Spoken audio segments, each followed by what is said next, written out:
Assalamualaikum warahmatullahi wabarakatuh. Berjumpa lagi dengan Bapak Guru Burhanuddin dalam materi pendidikan agama Islam dan budi pekerti. Baiklah para peserta didik kelas 11 SMA Nusantara. Di sini kita akan membahas masalah materi pendidikan agama Islam bab keempat, yaitu penyelenggaraan jenazah. Dalam hal penyelenggaraan jenazah perlu kita ketahui tata cara pengurusan jenazah. Ada beberapa poin-poin penting yang akan kita bahas dalam hal pengurusan jenazah. Nah, para hadirin peserta didik sekalian, setiap manusia itu ataupun setiap makhluk akan merasakan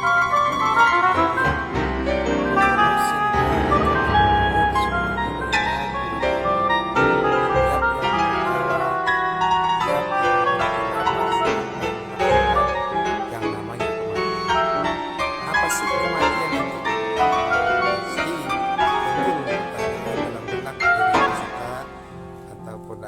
namanya sekalian, apa yang namanya kematian.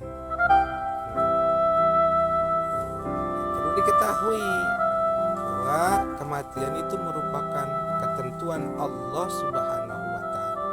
Tidak ada seorang pun yang dapat menghindarinya. Kematian merupakan hal yang pasti, cepat atau lambat pasti akan datang. Semua makhluk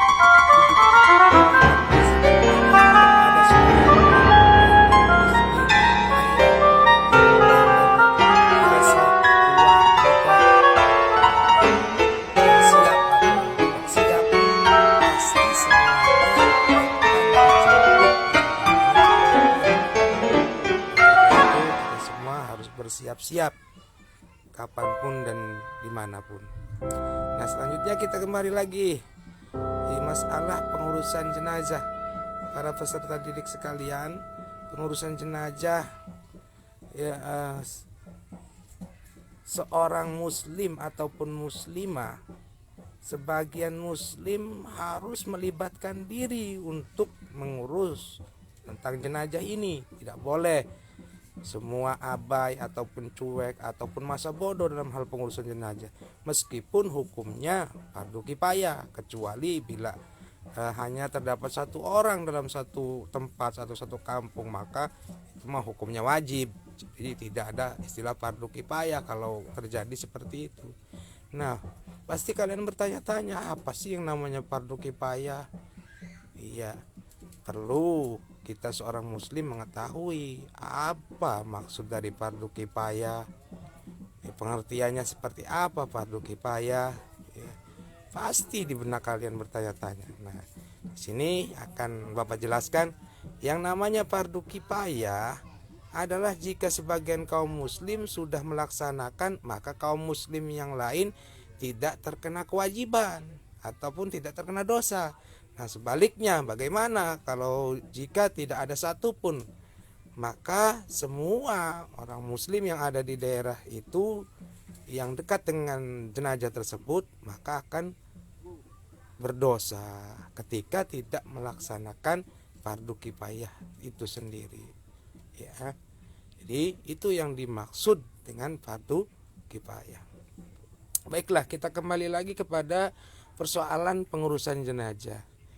Pengurusan jenazah ini ada beberapa yang meliputi tentang masalah pengurusan jenazah, yaitu 4 poin penting dalam hal mengurus jenazah. Yang pertama, memandikan, yang kedua, mengkafankan, yang ketiga, menyolatkan, dan yang keempat, menguburkan.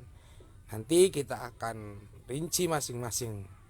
Oke, yang pertama yaitu tentang syarat jenazah yang dimandikan.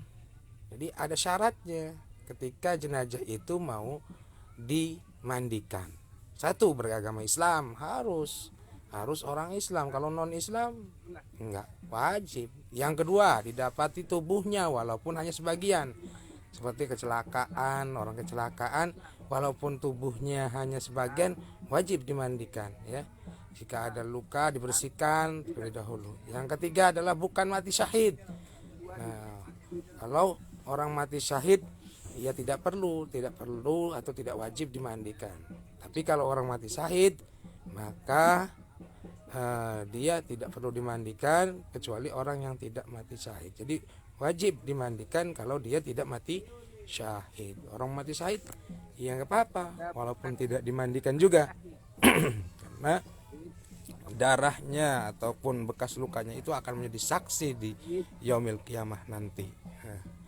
Baiklah, yang kedua, ketentuan yang kedua tentang masalah memandikan tadi adalah jenazah yang dimandikan. Maka sekarang syarat orang yang memandikannya jenazahnya ada syaratnya. Yang pertama, orang yang memandikan jenazah itu harus orang Islam. Kalau non Islam tidak boleh. Berakal, punya akal ataupun sehat akalnya, bukan gila ataupun tidak waras. Yang selanjutnya adalah baligh, harus orang yang baligh, tidak boleh orang yang belum baligh memandikan. Baligh itu bisa membedakan yang baik dan yang bercerdas lah bisa katakan.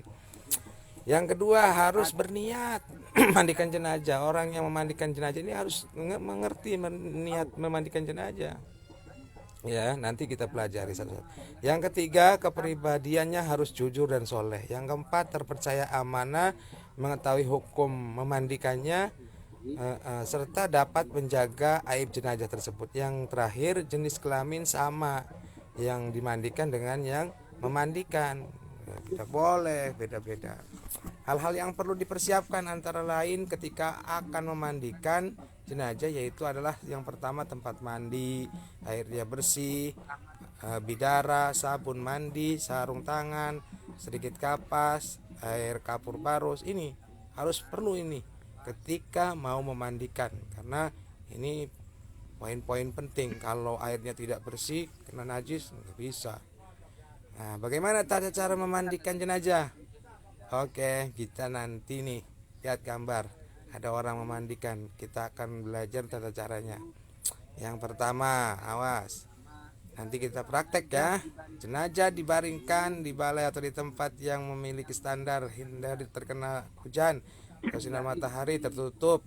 Tidak kecuali orang yang memandikan dan mahramnya.